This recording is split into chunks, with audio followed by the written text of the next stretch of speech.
Another Digital World Town Hall meeting where we will be discussing things that happened over the last week.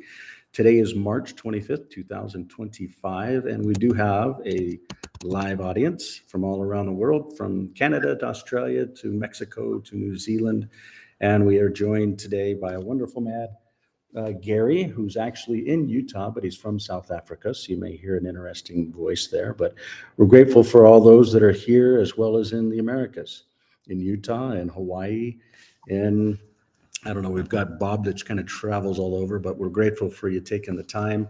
And we will go ahead and jump into some of the details, specifically around the Digital World, which is a private membership association. We'll focus on what's occurred. We're grateful for Wally and Elle and Richard that's here. We're grateful for those that do help. Again, this is a private membership association. Some of the things we may discuss might be forward-looking. The things that we focus on is how to combat secret combinations that like to take over governments or systems or industries, and then basically use the existing monetary systems, policy, or even projects or finance or creation of monies to basically control others. And we believe that decentralization is a true and correct principle that can actually help create balance and provide choice for humanity today and in future generations. Our goal is to try and find the common balance between governance as well as, what people would look at around the overreach, so to speak. Some of the things that we'll discuss are private keys that are connected to derived keys from an individual. So 12 words that basically connect to an individual's fingerprint or face. That's with Apple. And then how derived keys actually work and the value and benefits of that. Again, the goal and objectives are to bridge the digital world and physical world through decentralization connected to centralization. The things are sustainability. Some of the things we're going to discuss is really the future of the digital world as it relates to an exchange.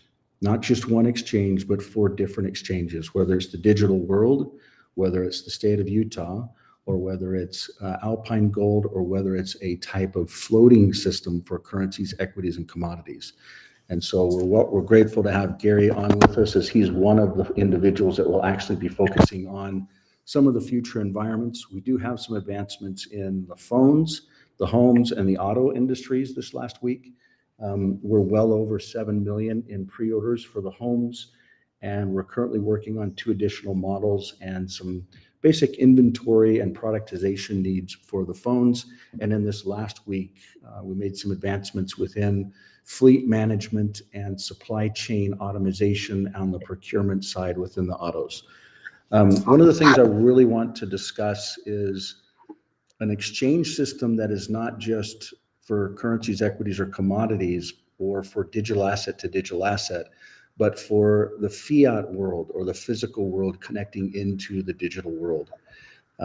Whether it's putting funds in, whether it's exchanging funds that are fiat or gold, or there's an important delineation between currency, tender, bullion, and collectible type assets, whether they're silver or whether they're gold.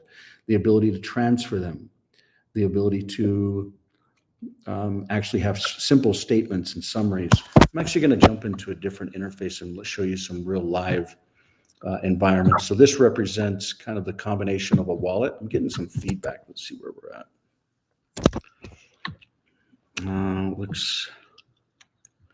It might be you, Gary. I don't know. What do I need to do, Michael? Maybe it's Richard. It might be Richard. Oh, hey, Richard, we're actually close to you. If it's the same Richard that I'm aware of. Yeah, it's probably Richard. You're good, Gary. Danielle, if you want to just mute Richard, or maybe it will stop. But so basically, the ability for an individual to take an app and actually log into an interface to be able to see not only their assets, but to transfer their assets and to see history. And then the future is to be able to trade with other digital assets, whether that's digital US dollars or digital gold or digital Bitcoin or other environments, such as the different types of formats of gold that we just mentioned, whether they're gold backs, whether they're gold bullion, whether they're raw or gold assets that may be tied to other things, which we'll talk a lot about in coming meetings. The ability to actually transfer them in real time from a digital standpoint after you've come into the market from a fiat standpoint, which may take a day or so. The ability to actually lease them back, the ability to get rewards, the ability to get bonuses, and how all that works within the tokenization element are some of the things that we've been working on this last week. The ability to actually see assets and order assets, their digital assets, in real time as well. So like an order book, an order exchange, the ability to transfer these different assets. Maybe it's to a vendor. So that's one of the things that's really important to understand is, what if there's multiple exchanges, kind of like there's multiple banks out there in the world, but then what if there's multiple vendors, and the vendors figure out that instead of taking let's say a US dollar, a USD, and getting paid in a couple of days and paying some percentages to the actual processor. So the average processor fee is 2.4%. Instead of paying that fee and taking the time, a merchant could actually get into the system and actually get paid in real time without the fees. So those are the real value props to merchants, but the goal is to bring on many, many merchants in the years to come. And so we hope to be able to provide some color, some clarity on that. And really the goal of this environment, particular exchange, is to explore the potential to be able to offer members of the digital world and members of Alpine Gold Exchange, as well as United Precious Metals, the ability to actually scale into the future, whether that's connecting the fiat world and the digital world, but connecting them in such a way where transparency, honesty, and new systems are actually realized and had. So we won't go through all of the details, but we do need to bring you up to speed as to some of the things that we hope to do over the coming weeks, is to build out this relationship in a massive way. So with that being said, I'll go ahead and give Gary the opportunity to expound on anything that he sees as benefits or value in this relationship, and then move on to other topics. Gary, what is go ahead.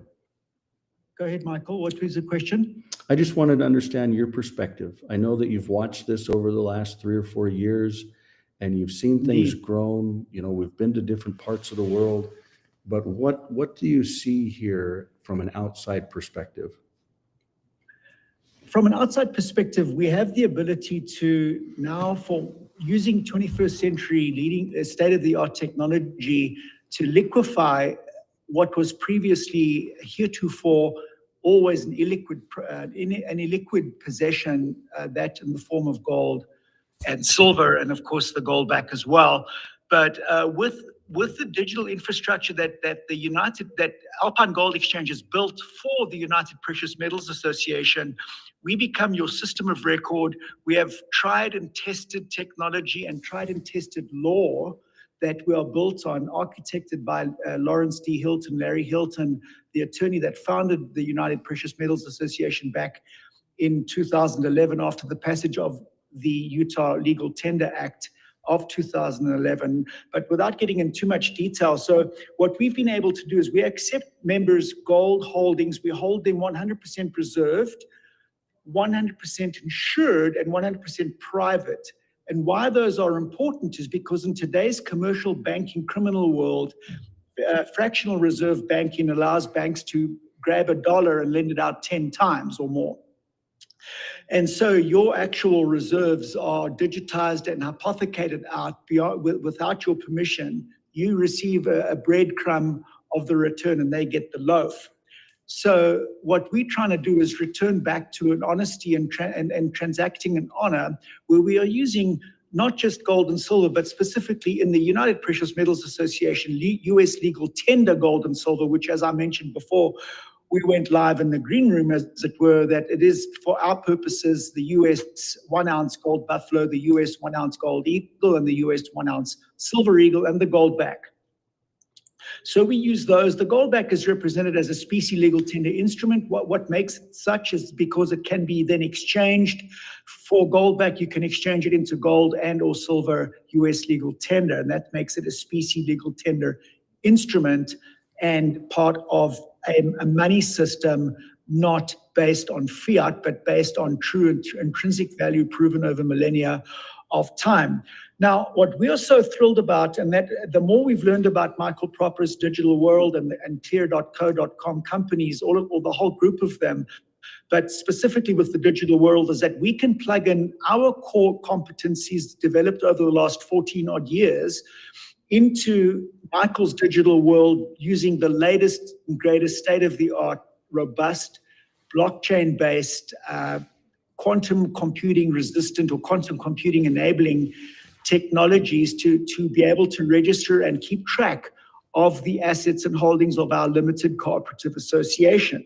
So the fact that Digital World is a private membership association, and us in our particular structure, we are Siamese twins, brothers and sisters, as it were, in the same family. But now we represent, for Michael's purposes, the on-ramp and off-ramp to gold and silver, specifically U.S. legal tender. It's in the form of the United Precious Metals Association. But also we have now the ability, using the Digital World, to be able to receive any other type of verified, credible, bona fide third-party bullion in whatever form folks would like to place it into the Digital World. So we are helping Michael build bridges from the physical to the digital world, and in our particular environment, backed by gold and silver, sovereign gold and silver in many cases. Otherwise, it'll either be sovereign gold and silver, or it will be bullion, but credible bullion sourced appropriately, not blood gold, blood silver, or blood diamond. There's so much to be discussed right now. I do not want to command the floor too much, but by way of introduction, again, Gary Barsdorf, Alpine Gold Exchange, based in Alpine, Utah, with branches in New Hampshire, South Dakota, Wyoming, Florida, in Utah, Nevada as well. So we are an expanding young organization. Although 14 years old, we consider ourselves young, but we are in expansion mode, and we're hoping and planning that Michael and the Digital World is going to be a mechanism for us to expand exponentially in the speed that is needed in today's modern world. Michael, will you go into the, well, first off, does anybody have any questions or thoughts or comments for Gary? Yes, how fast can this get going? Well, thank you for asking that, Danielle. We wanted this yesterday. It's taken quite a bit of messaging and quite a bit of articulation from Michael's point. We've had to have him burn the midnight oil a lot on our behalf, but we're so grateful that he's bringing it down into terms that we can relate to. So, Danielle, that question, I'm going to push back to Michael. Michael, how quickly can we make this happen, Michael? So there's actually a goal and objective around you'll see this presentation here.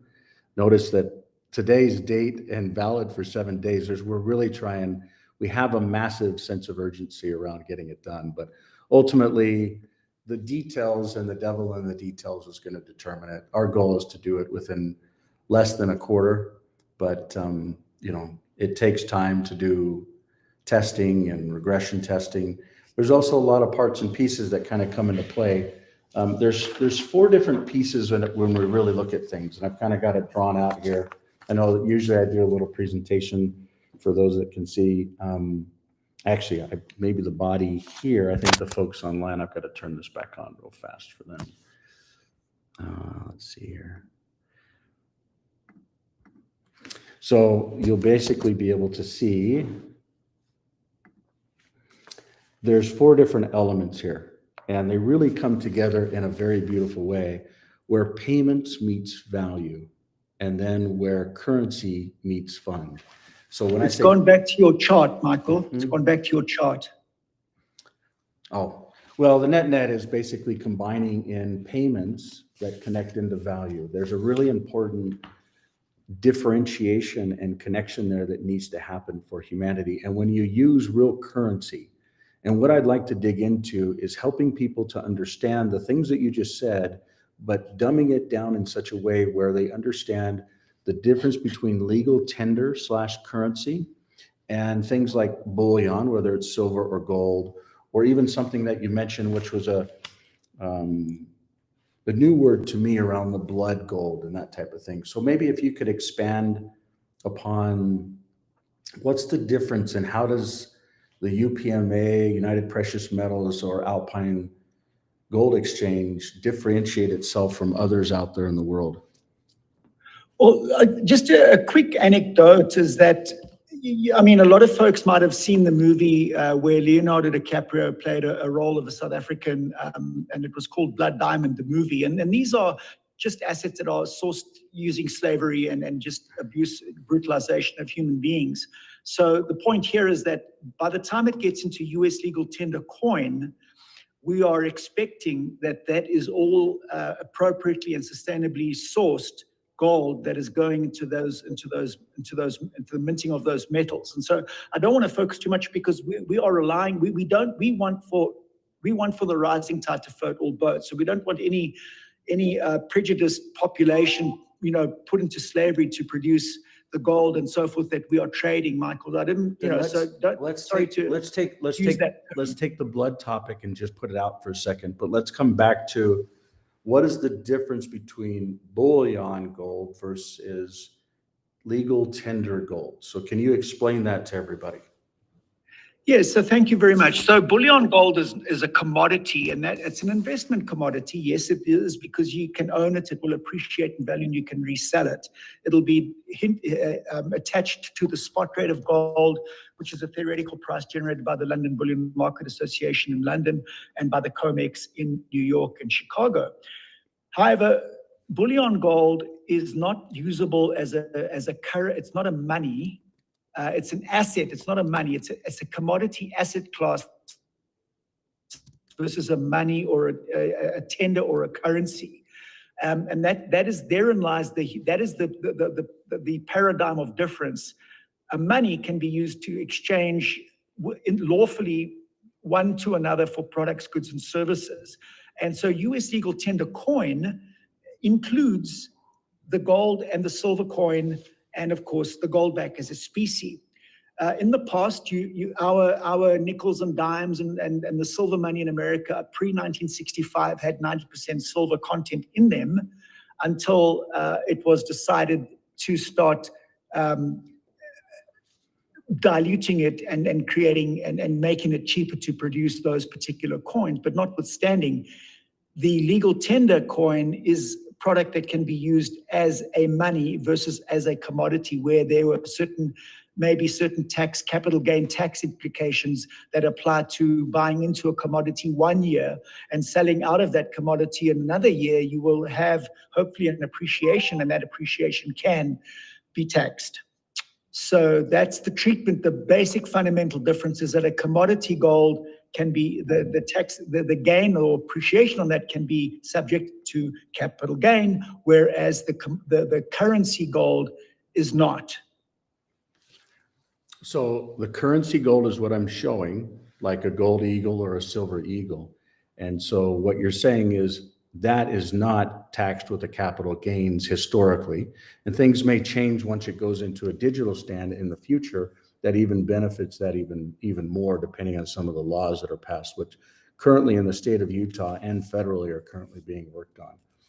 So the difference between this and bullion is basically capital gains taxation. Is that right? That is correct, and freedom of trade as well. It's a little bit more difficult to trade a kilogram bar of gold than what it would be to trade a $3,000 ounce of gold. But even to trade a $3,000 ounce of gold is difficult too, because how many loaves of bread can you buy with that? But that's not the point. The point is that we've digitized that so people can load fractions of their gold coin on to a prepaid Visa debit card through our infrastructure, and we're delighted to know that the same exact mechanisms of conversion back from God's money to a fiat currency can happen as well through the rails that Michael set up in the digital world. Anybody have any questions on this topic? Feedback, observations, understandings?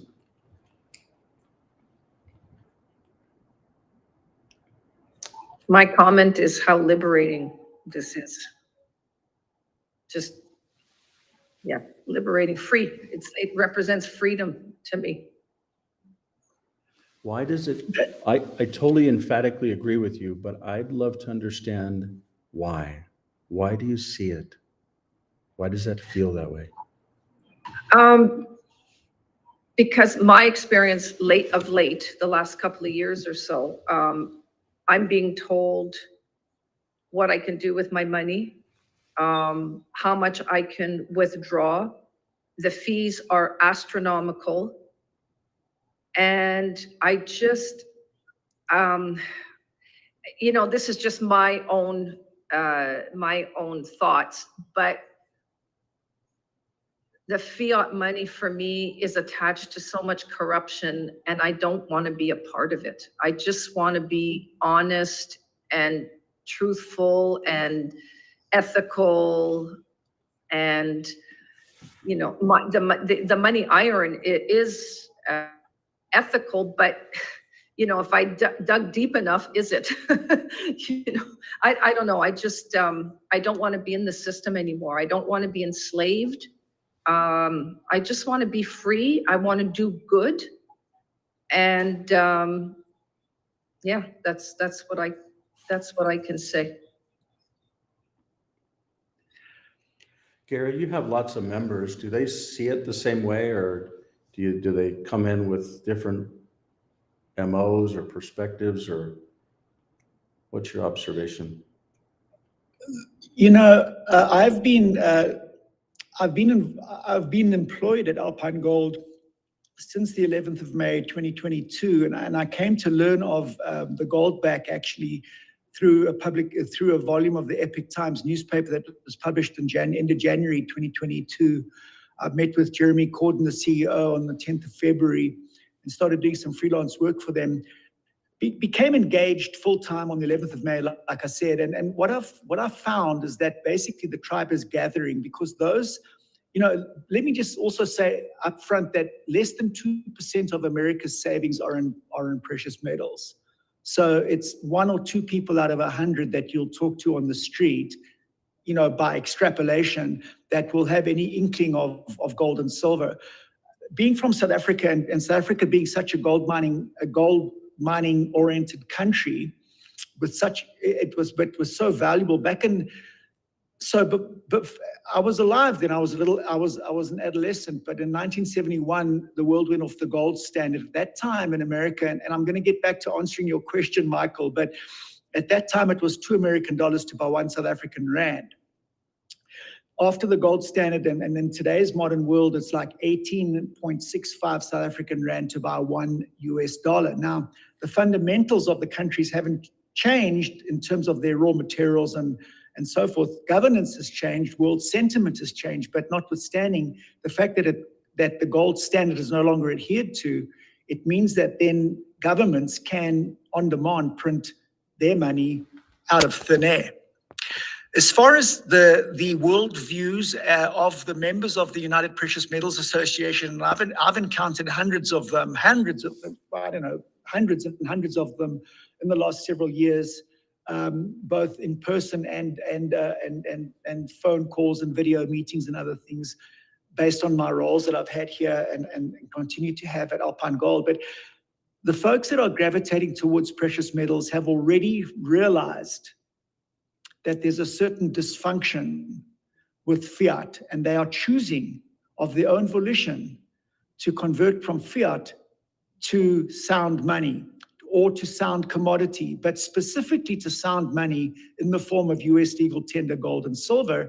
So although the US dollar might, the petrodollar and other things might be iniquitous and having been manipulated and hijacked and so forth and applied to unfortunate and evil means, the actual commodity of gold cannot be that easily distracted. Let me say this to you. But Michael, to answer your question, the folks, by the time they get to us, 95% of them already have worldviews similar to Danielle and others that are part of the digital world, because they realize that there's a whole nother parallel universe that they can plug into, and that there is an alternative to freedom and getting out of the slavery-induced debt system that we're living under now. Michael. Is that adequate of an answer? Yeah, at the yeah, no, time? it's very, exactly, that's what I was trying to understand, is the paradigms and the mentality very similar. When you talk about the fiat currencies and the creation, I go back to this slide where you basically have secret combinations in different industries. Maybe it's insurance, maybe it's pharmaceuticals, maybe it's transportation, maybe it's oil, maybe it's, banking, maybe it's health, media, et cetera. But they all tie into lobbying through governments or controlling governments to basically do things about money creation and spending money on certain projects and then sharing that money around. And we've been saying this for years, and it just so happens right now, March 2025, we're seeing that unraveled within the United States of America. First, they're starting with an audit, and they're looking at where are the funds going and how can they cut and how can they try and get back to a standard of controlling the budgets and the spending.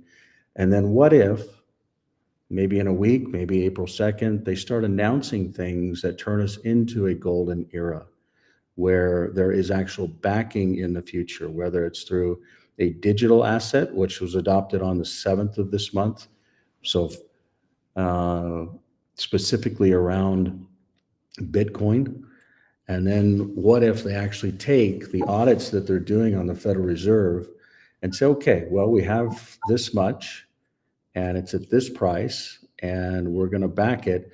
And then if they did back it and then they look at the budgets within the US and they actually extrapolate that based upon the actual amount of gold that are available, and then they had to buy more, I think it would drive up the value of gold. But the real value is it would back currencies again. And I think in the next 4 years that's going to be one of the key objectives, is to actually have a sound financial fiscal policy and backing of a currency. And I think that the combination of digital and physical is going to become very real. And the value that Alpine Gold Exchange and United Precious Metals provides to humanity is a beacon and a leader in, I believe, what banking should have been and what exchanges should have been and commerce should have been. I think it can enable commerce and spending in the future based upon digital assets that can, somebody wants to buy a lollipop for 1/10 of a cent, they can do that and not have to spend a big coin, so to speak. But it can be done in real time with no fees and really no exchange, no costs. And it's just the future. It's absolutely the future. And it's all documented, it's all transparent, and the people are actually, their privacy is maintained. And which is different than Bitcoin. Bitcoin takes time, and Bitcoin actually has only one layer of obfuscation for the identity. Whereas in the digital world, the individual's identity, kind of like what's shown here, is actually obfuscated with derived keys, which is really, really important. And a lot of people don't understand that.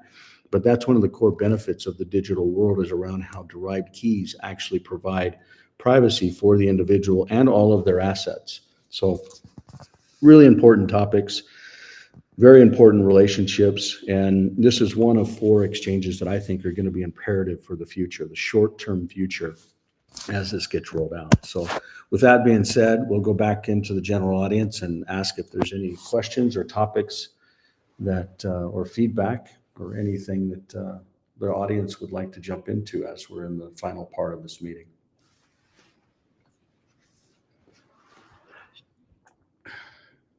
Michael, I know that you and I have had some time, but can you a little bit speak about the tokenization or the digitization of real world assets, Michael? You've spoken to me about vehicles and so forth, but there's also real estate and there's other types of assets and commodities that can form part of the digital world. Michael, we simply are the Alpine Gold. When I say we, serving the precious metal side of things, but there are other types of asset classes as well. Michael, if you don't mind to refresh us on that, Michael. Yeah, I think a lot of it ties to some of the things that are priorities and focuses. So phones, communications, services, and then homes and autos are all things that we all spend money on one way or another, whether it's transportation, whether it's energy and fuel to those transportation, whether it's homes and where we live and abide. And what's really not thought about are all the systems underneath these.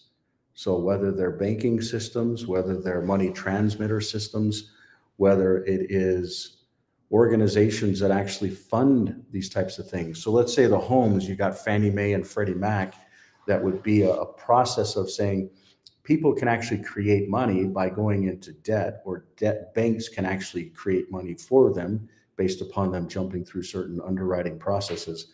But in the end, the majority of what we as humans use follows Maslow law, with shelter and food and basic things around life. But really, the low hanging fruit is what we have identified here after the exchange side of it, which are phones, homes, and autos.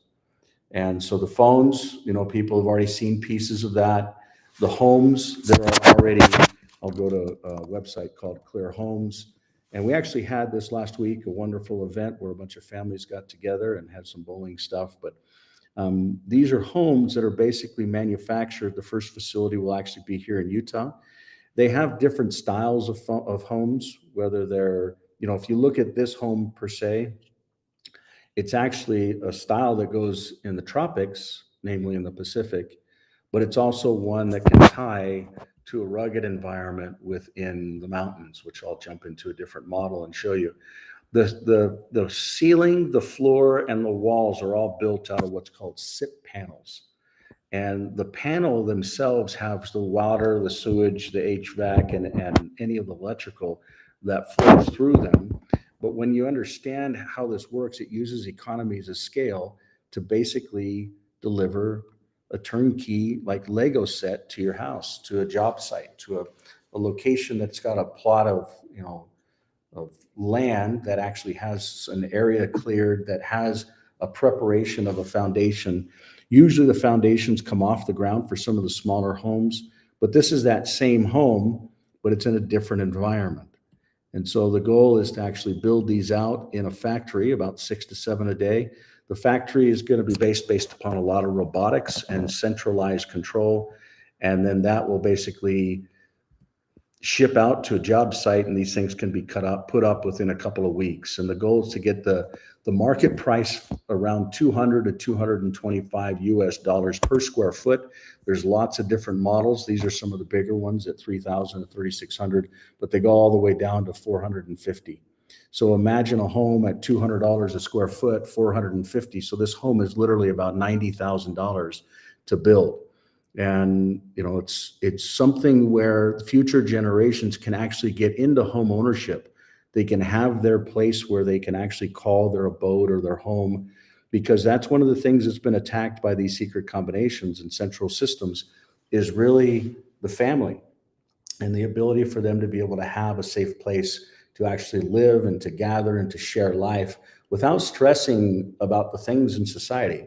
I know this might look like a small home, but for a home that costs about $90,000 and has, for instance, just this engineering, and I don't know if you see it here, but when you stand here, your feet would come down here, but as you stand up, because of the architecture, not only is it cyclone proof, termite proof, fireproof, but when you look out the window, because of the space, for instance, the sink fits in at a slant, the people's feet, it's a space thing. So you may look at it and say, well, it's really small, but you also can have livable spaces in very small environments. I'm not talking about the tiny home movement, but I'm talking about architectures that are scalable throughout generations of time. And some people may say, well, that's not really going to work, because things will change over time. But for instance, this environment here, this is actually 2 full livable environments. And when you look at what's on the outside plus the inside, they come turnkey. So furniture, beds, couches, cabinetry, all of this stuff is built into it. What's unique about these is not the materials, it's not the way that they're designed, engineered, and manufactured, and using economies of scale, which are all unique things. But what's really important is, imagine buying a home based upon a digital identity that you own. You haven't been profiled. So you can literally be in an environment where you're free. It's not, the title is not in your name, the payments are not in your name, but the ownership, you can still literally whether it's a subscribe to own model or not. One of the things that's important to note that as not just homes, but also autos. So I'll see if I can pull up some of the auto stuff at the same time. And actually this is, well, no, I won't go there. This is something I'll talk about in a second, but let me grab the autos for you real fast. The autos is another thing that we've actually made a lot of advancements over just this last week, primarily with one of the major vendors that we'll be working with, and getting really a combination of not just the financing, but also the insurance, as well as the registration, as well as basically the ownership tied into a subscription. So imagine a vehicle that you would actually subscribe to with a digital reputation. So you don't need to worry about the credit systems of the past, which are really just busted, if you ask me. You know, people can capture someone else's credit. People can actually modify one's credit if they pay enough money. And it's really not a system that has scalable into the future. When you look at FICO scores with Freddie and Isaac, or Fair and Isaac, and then how TransUnion, Equifax, and Experian basically use it, the reputation score is not something that's going to scale like this can in the future. The ability to make digital payments and the ability, and this may sound really weird for folks, but what if you could actually get into a home or into an auto, and you can come in and actually own the auto through a subscription to own, so to speak. Or you can pick it, and then you can pick different models. You can come in and out of different models. There's a transfer fee, but you can basically use different vehicles in time. And then you can also join programs where it says, you know what, I'm not using it. So for instance, I'm jumping on a flight, soon. And if I wanted to just say, hey, let my vehicle basically take people around, you could actually be monetized or provide value that comes back to you for that. So imagine not just a digital system with digital identity and digital payments, but with digital vehicles as well as homes. Now, some people may say that doesn't sound right, or what happens if you don't pay, or what happens with squatters, and really what people don't understand is what's happening within society is things are absolutely shifting around digital control. The question is, can we have digital sovereignty while this actually rolls out? So for instance, many folks don't understand or know that in the United States of America, about 3 years ago with Mr. Biden's whatever, they passed a law that said all vehicles that are manufactured after 2025 have to have a remote kill switch. Why do you think they put that into that? Who do you think can control that? And so one of the things that we're working through is the ability for an individual to basically be able to own their own vehicle or own their own home or subscribe to them, but truly be in a private environment where their identity is not linked to that ownership or subscription per se. Kind of like what the Clear Cellular service does within the cellular service world. So you can buy voice, data, and text, but that's not linked to your name. You just pay a bill and it's not linked, and in the records and the systems, et cetera. So imagine if you actually come in and you go into an environment. Let's go into assets, let's go into vehicles, let's go into one of them, and let's go ahead and click on, for instance, you'd have registration that's real time. So it's built into the actual process. Not only that, but you can actually see it within the system. So let's say you have a vehicle, which, oh, by the way, this is a derived key. So this is an example of a derived key. For those that are new, it's done through scanning on a phone. And this derived key then turns into a license plate, which then actually ties all of these types of features and functions, whether it's ownership or recording or licensing or financing or registration or insurance, maintenance, all of it into an individual that actually owns the data. So they're not going to be turned off if they're paying their bill. They're not going to have someone else getting into recordings. It's theirs cryptographically secured. So they're the only ones that actually has the keys to it. And so what we're doing is working with key vendors to allow this type of an environment to actually be able to be realized. And it's not just with homes and autos, but other things. And for those that are already aware, we're already working heavily on the phone side of it. And so the combination of phones, homes, and autos, which is what the Clear companies are focused on, is really important.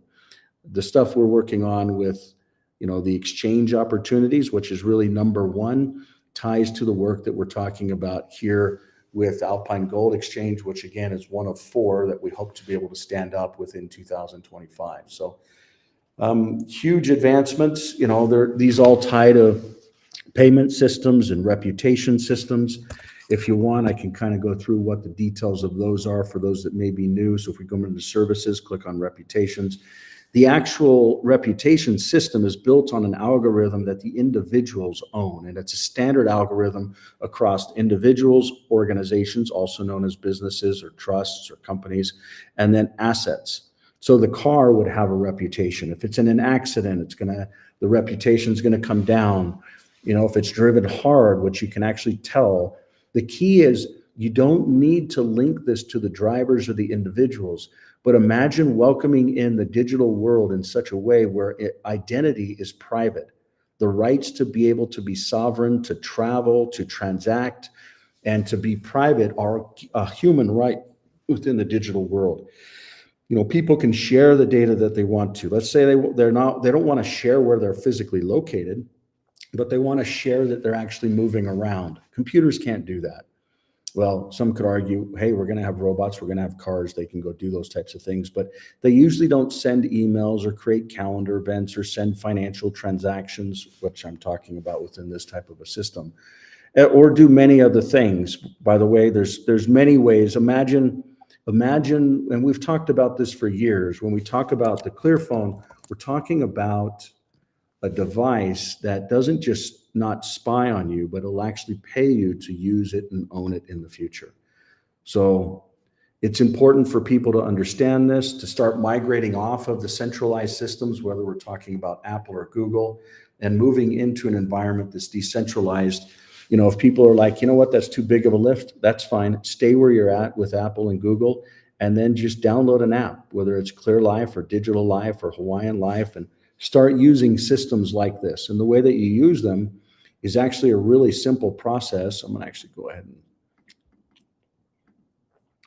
It's a really simple process where you would actually log in through a simple scan. So what I'm going to do is I'm just going to grab a phone.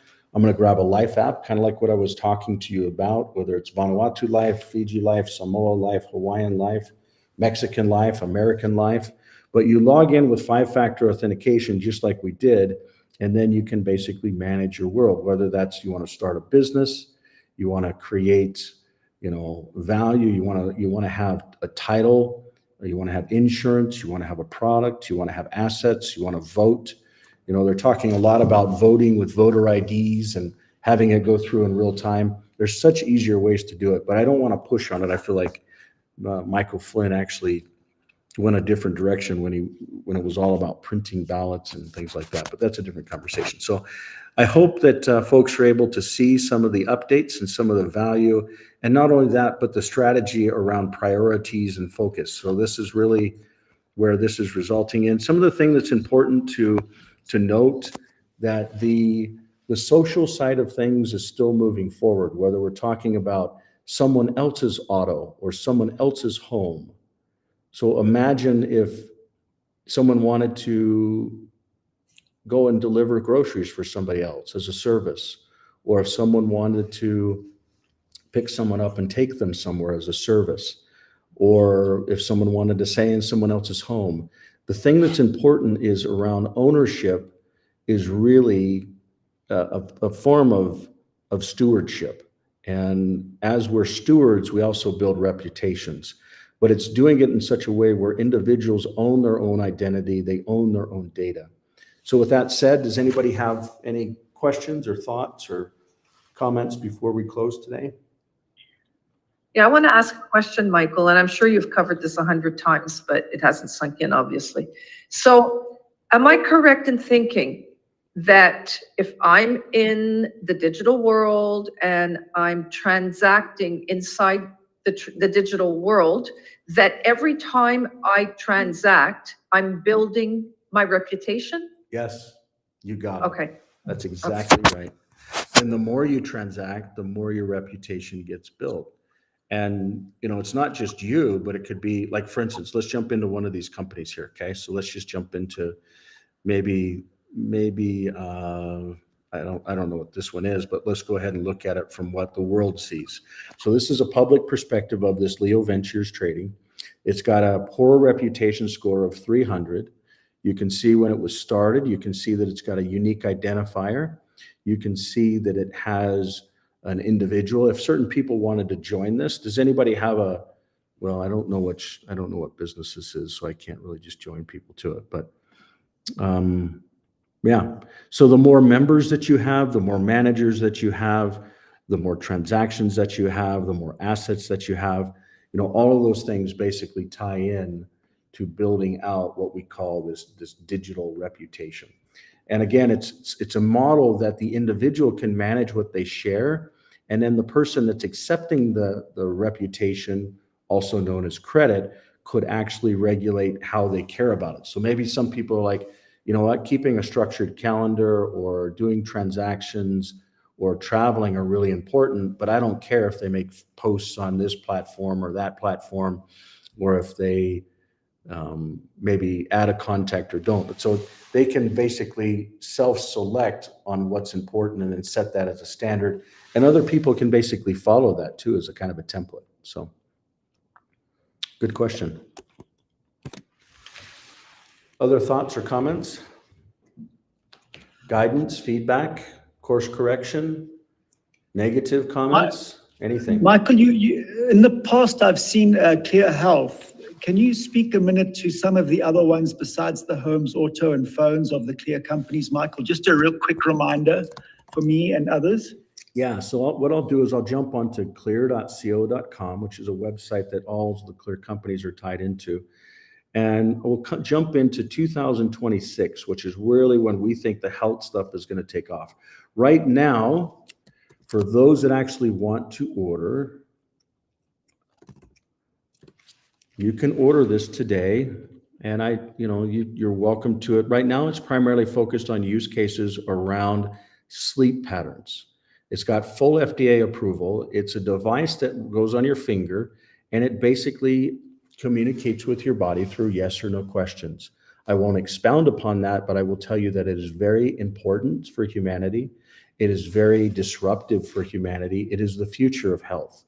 Imagine the ability to actually communicate with one's body, but you own the data instead of putting it into centralized systems that can profile you and do other terrible things in a control standpoint and a centralization standpoint. So if you want to, you can order this today. The Apple version is available today. The Android version and ClearPhone version will be available soon, but you can literally buy it today. It's $199. It'll size you up and you can start getting into this world. The integration with the other systems are not completed, such as the decentralized systems, but the ability for insurance companies to actually pay for this. There's currently about 10,000 units per month that are basically, well, I won't be specific in as far as that goes. I can't. This is not the right form for it. But please test this out, use it, get understanding, and maybe now's not the right time. If you're on a ClearPhone or an Android phone, we'll let you know when that's available. We'll actually send it out to you. But know that this is really the puck that the Clear Health ecosystem is playing to. And this has actually come out for a long time. You can go into what we call kind of the Clear Health portal, and you can see two documents, one that is a presentation and one that is a teal paper that talks about how this technology actually originated and works. So it's been a long time in building, but it's very, very real. I would have to just put shouts out to Roy Kirkin and Linda Jordan and just some wonderful people, Conrad, that have helped to make this technology available for humanity, as well as all of the other companies that are literally investing time and resources. This is a simple document. If for those that want to read it, it's a 3-page read, super simple. I'll drop it into our chat here. And it's really, really amazing. I mean, I believe that the combination of this, and this is happening before some of the energy, because we need to make sure that the energy sides of it are healthy, and this is actually the way to do it. So the health basically works, you know, in 3 different areas, but it uses we have lots of different systems, and we can measure different systems in ways that we historically haven't done historically. This last week, I think it's important to note that the second material DNA organization filed bankruptcy, which is 23andMe, that happened a couple days ago. And for those that remember, about 5 years ago, we made an offer to purchase Ancestry DNA or Ancestry.com.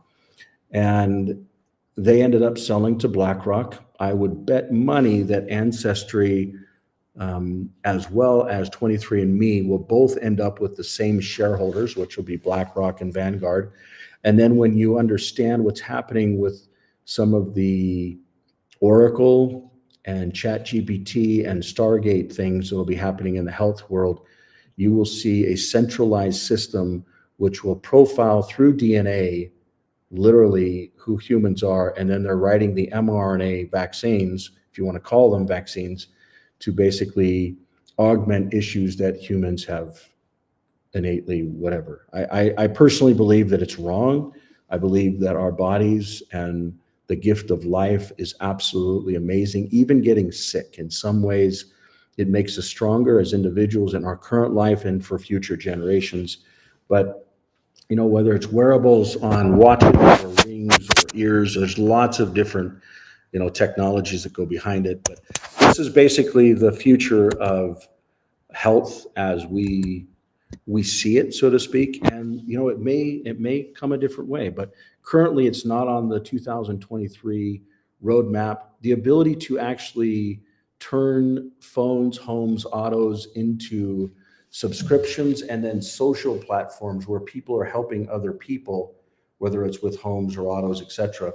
We see that as a future. And people may think, well, what is he talking about? Well, if you've used an Uber or a Lyft or Airbnb or even a hotel, you're seeing this happening in real time. But with what's happening with electronic systems, namely doors, I don't care if it's an auto door or if it's a ignition in a car or if it's a door to a room or a hotel, you can literally manage through digital systems where people live and how people travel. And those things are something that is very important for the future of humanity, to be able to own their own part of the world, especially for families. And it all starts with a phone experience, whether it's a Clear phone or an Android phone or an Apple phone. And so that's why you see number 2, number 3, number 4, right after the exchange focus of what we're building and creating. So does that answer the question or thought? For me, thank you very much. Is there going to be a service, or at least ability to get treatment and so forth, that you can derive from the data that is produced by the wearable, Michael? Yeah, currently they're doing it with centralized systems.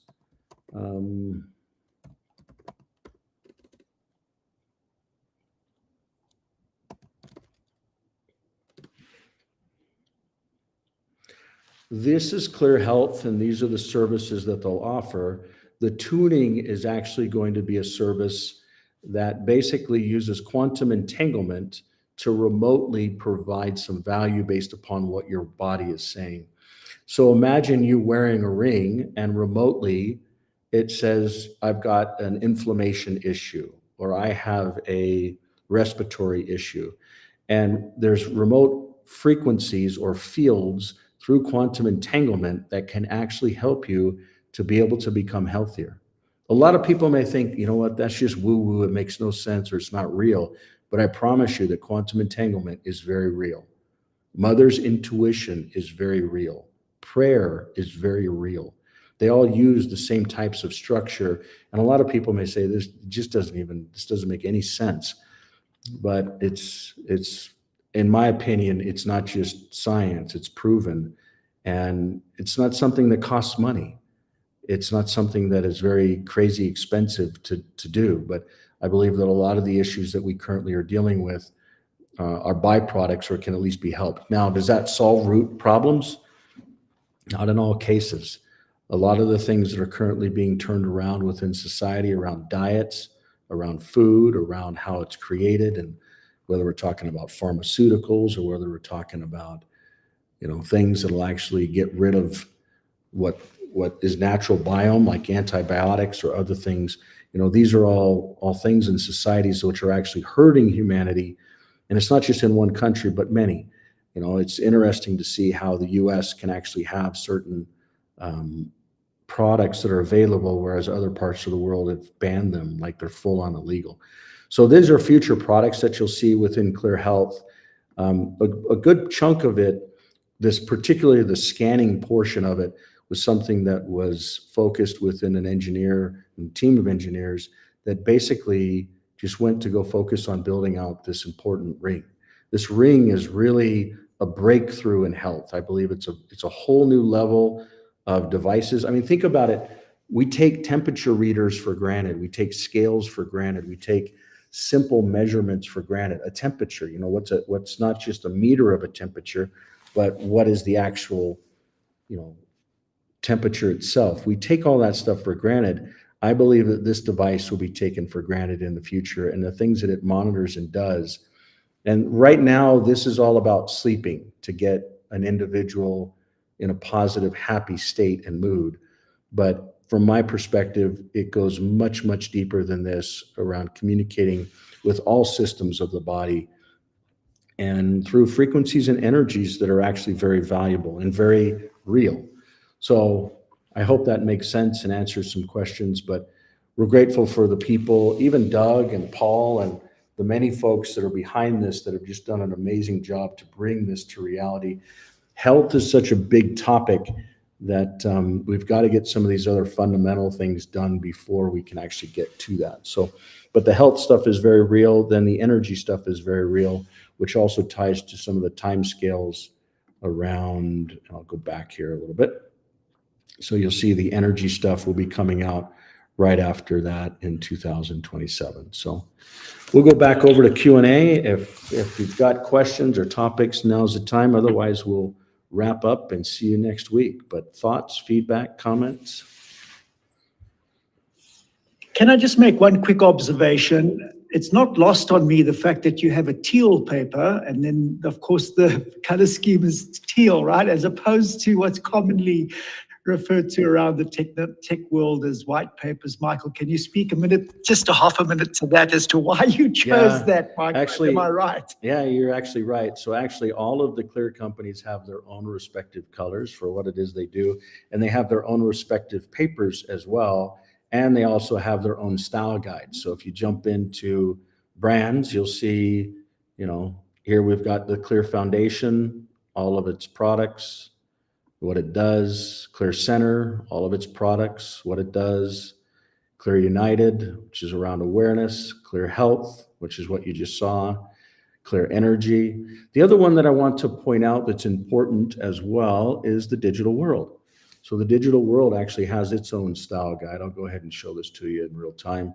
And actually I can share a link if folks would want to see it, but this is basically it.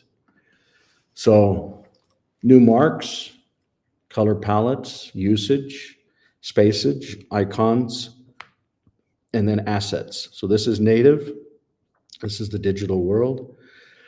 So we'll go ahead and link this into that same environment. So if anybody wants to see that. So, but we believe that, organizations, they don't just get the opportunity to exist and appear. They have to be manifested and created. I would say not just physically, but spiritually first. And then in a way, especially things that can sustain in a way where, everything connects, whether it's emotional, physical, digital, it's all going to come together for humanity. And it's got to do it in such a way where it's natural. And that's one of the things that the digital world is trying to be able to manifest. But yeah, so the Clear companies have their own color palettes as well as the digital world. And, they've also got their own white papers. For those that have not read the Declaration of Unity, I would just urge you to take some time. There was a wonderful gal yesterday that I talked to, and she actually said, you know, I printed this out and I went and found a quiet place in my yard where I had a swing and a quiet, you know, I could just look out over some grass. And she says it just made the hair on my arm stand up. And I don't know if tears came to eyes, but she just really was taken back. This is a very special document built by some very special people, one in particular. This is not using AI. Not one of this structure uses AI, but the context inside of it really aligns with one world and one family.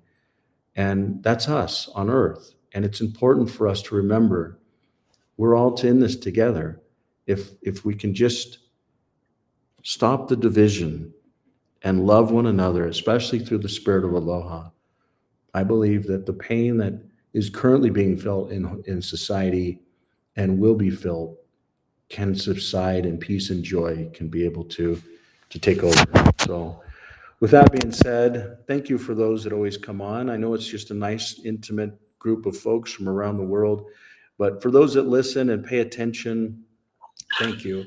It's going to take a lot of people with a lot of input and a lot of feedback to see this, to see it through, to critique it. You know, and if you see things that need to be changed, or you see things that may be going down a different road, or, you know, please speak up, provide that guidance, because your voice matters. And it's not just short term, but this will sustain throughout in perpetuity. So we hope to see everybody next week. Again, today is March 25th, 2027 or 2025. So we'll see you soon. Anything else before we wrap up? So wrap it up. Thanks, George. Bye, everybody. Aloha. Mahalo. Mahalo.